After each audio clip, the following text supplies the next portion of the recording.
میرے نبی پاک صلی اللہ تعالی علیہ وسلم جب رجب کا پچھلا مہینہ جو گزر گیا یہ جب آتا تھا تو آپ کہتے تھے اللہم بارک لنا فی رجب و شعبان، یا اللہ ہمارے رجب اور شعبان میں برکت دے، وبلغنا رمضان، اور یا اللہ آگے رمضان آ رہا ہے، یا اللہ ہمیں اس تک پہنچا دے۔ اور آپ شعبان میں سب سے زیادہ روزے رکھتے تھے، کبھی کبھی پورا مہینہ شعبان کے روزے آپ رکھتے تھے۔ اور 15 شعبان جو بہت مبارک رات ہے، اس میں آپ نے فرمایا اس کا قیام، رات کی تہجد اور دن کا روزہ، یہ اللہ تعالیٰ کی بارگاہ میں بہت محبوب ہے۔ تو بھائیو، رمضان المبارک قریب ہے، 15 شعبان بھی قریب ہے، روزہ رکھو اور رات کو اللہ سے مانگو تو دعائیں قبول ہیں۔ اور اس رات میں بھی اللہ تعالیٰ فرماتا ہے، میرے نبی نے فرمایا کہ میں سب کی بخشش کرتا ہوں جو اٹھے ہوتے ہیں، رو رہے ہوتے ہیں، 5 آدمیوں کے سوا، 5 انگلیاں۔ پہلا سنو، مشرک، دوسرا شاحن، دل میں بغض کینہ رکھنے والا، تیسرا المسبل، متکبر تکبر کرنے والا، چوتھا عاق لوالدیہ، والدین کو برباد کرنے والا۔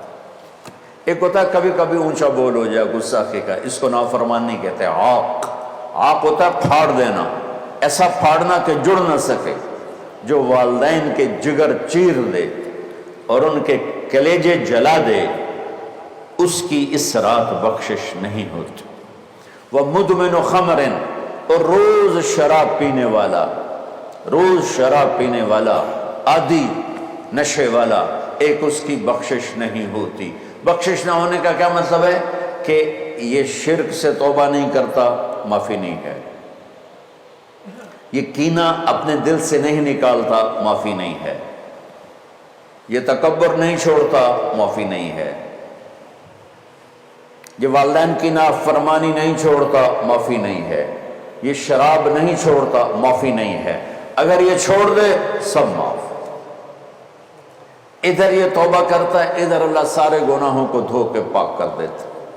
اور اللہ کی رحمت اتنی طاقتور ہے کہ میرا رب فرماتا ہے، یہ تو میں نے 5 غلطیاں بتائی ہیں، لیکن میرا رب فرماتا ہے میرا بندہ، میں تجھے عمر بھی دیتا ہوں، طاقت بھی دیتا ہوں، تو اتنے گناہ کر کے زمین فیصل آباد کی سے اٹھا کر آسمان کی چھت کو لگا دے، سوری دنیا گناہ گار ہو جائے نا تو آسمان کیا چاند تک بھی گناہ نہیں جا سکتا۔ اور میرا اللہ کہہ رہا ہے ایک مرد عورت اتنے گناہ کرے کہ آسمان کی چھت کو لگا دے، پھر صرف ایک دفعہ مجھے کہے یا اللہ معاف کر، تو میں سارے ہی معاف کر دوں۔ تو بھائیو، یہ رات بھی معافی مانگنے کی ہے۔ اور اگر رمضان کا مہینہ تو پورا معافی کا مہینہ ہے کہ دوزخ کے دروازے بند ہو جاتے ہیں، جنت کے دروازے کھول دیے جاتے ہیں، شیطان قید۔ آپ دیکھتے نہیں نمازی کیوں بڑھ جاتے ہیں رمضان شریف میں؟ کہ وہ نامراد قید ہو جانا۔ تو کسی کو زنجیروں میں باندھو، وہ چل تو نہیں سکتا، چھوڑ دو زنجیریں تو چل پڑے گا۔ تو اللہ تعالی ہم سب کی حفاظت فرمائے، کوئی دعویٰ نہ کرے، لیکن جو تھوڑا سا غفلت میں ہوتا ہے تو ایمان کمزور ہوتا ہے، انہوں تو شیطان بن کے جاؤں نہیں دیتے۔ جمعے جاواں گے، جمعے کئی جمعہ بھی نہیں پڑھتے، عید تے جاواں گے، کوئی عید بھی نہیں پڑھتا۔ یہیں یہ ایک نگینہ سینما کے مالک نے بیان کروایا تھا اور اس نے بعد میں اس سینما کو گرا دیا، آج کل وہ کینیڈا میں ہوتا ہے۔ تو وہ سینمے کا جو تھا نا مینیجر، وہ میرے پاس آیا، کہا مولانا آج میں پہلی نماز پڑھی ہے۔ وہاں ہم نے مغرب کی نماز پڑھی، اس کے بعد بیان ہوا، بیان کے بعد وہ اتنا ہنگامہ ہوا کہ رش بہت تھا، وہاں نماز پڑھی نہیں جا سکے۔ میں کہنے لگا، میں چل رہا تھا میرے ساتھ ساتھ، مولانا آج میں پہلی نماز پڑھی۔ میں نے کہا کیا مطلب؟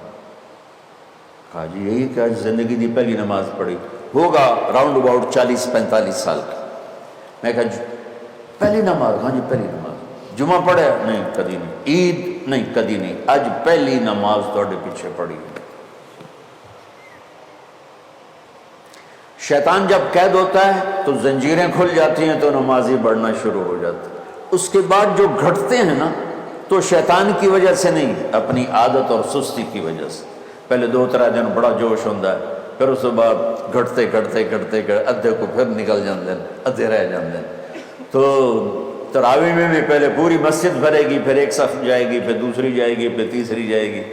تو بھائیو یہ رمضان آ رہا ہے، دیکھو میں ہاتھ جوڑتا ہوں، نماز 5 وقت سارا سال فرض ہے، لیکن روزے کی برکت سے کیا ہوتا ہے، شیطان قید ہو جاتا ہے تو وہ سارے بھاگے بھاگے آ رہے ہوتے ہیں۔ اللہ سے مانگ لو اس رمضان میں کہ یا اللہ ایسی توفیق دے کہ موت تک نماز نہ چھوٹے۔ رمضان میں بہت سے لوگ رشوت لینا چھوڑ دیتے ہیں کہ نہیں جی ہن رمضان شریف آ گیا، تو رمضان شریف بھی تو آیا ہے، لیکن اصل میں شیطان قید ہوا ہے تو وہ اب کہہ رہا نہیں ہوں رشوت نہیں لینی، مہینے بعد لواں گے۔ ڈنڈی مارنے والا کہتا ہے نہیں صحیح تولنا ہے، پھر رمضان تو بعد کٹھی کسر کر لواں گے۔ وہ کیا وجہ ہے پیچھے؟ ایک تو رمضان کی برکات ہیں، اور ایک شیطان کا قید ہونا ہے، اور ایک جنت کے دروازوں کا کھل جانا، دوزخ کے دروازوں کا بند ہونا، اللہ کے عرش کا پہلے آسمان پہ مستقل ڈیرا ڈال دینا، اور پھر اعلان کرنا ہے کوئی بخشش آنے والا ہے، کوئی معافی مانگنے والا ہے، کوئی توبہ کرنے والا ہے، کوئی جنت مانگنے والا ہے، کوئی دنیا مانگنے والا، آؤ مانگو۔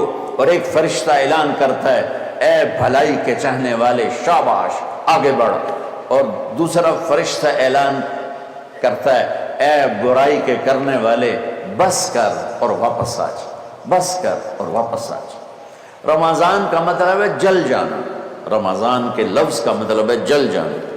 جلنے کا مطلب کیوں ہے اس میں کہ رمضان میں اللہ سارے گناہوں سے اپنے بندوں کو پاک کر دیتا ہے اور ان کے گناہوں کو جلا دیتا ہے، جس سے وہ پاک ہو کر جو سونا آگ میں جل کے خالص ہو کے باہر آتا ہے، روزہ رکھنے والا بھوک کی آگ میں جل کے خالص ہو کے باہر آ جاتا ہے، اللہ اس کے سارے گناہ معاف فرماتا ہے۔ تو میرے عزیزو رمضان شریف آ رہا ہے، اپنے دل کو کینہ سے صاف کرو، بغض سے صاف کرو، نفرت سے صاف کرو، کسی سے لڑے ہوئے ہو اللہ کے واسطے صلح کر لو، یہ لڑنے کی جگہ نہیں ہے، محبت کر کے جاؤ تو اللہ بڑے اونچے عالی درجات نصیب فرمائے گا۔ اور اللہ تعالیٰ موقع دے تو رمضان میں ایک 3 دن تبلیغ میں اللہ کے راستے میں ضرور لگا لینا۔ تو سارے بھائی نیت کرتے ہو؟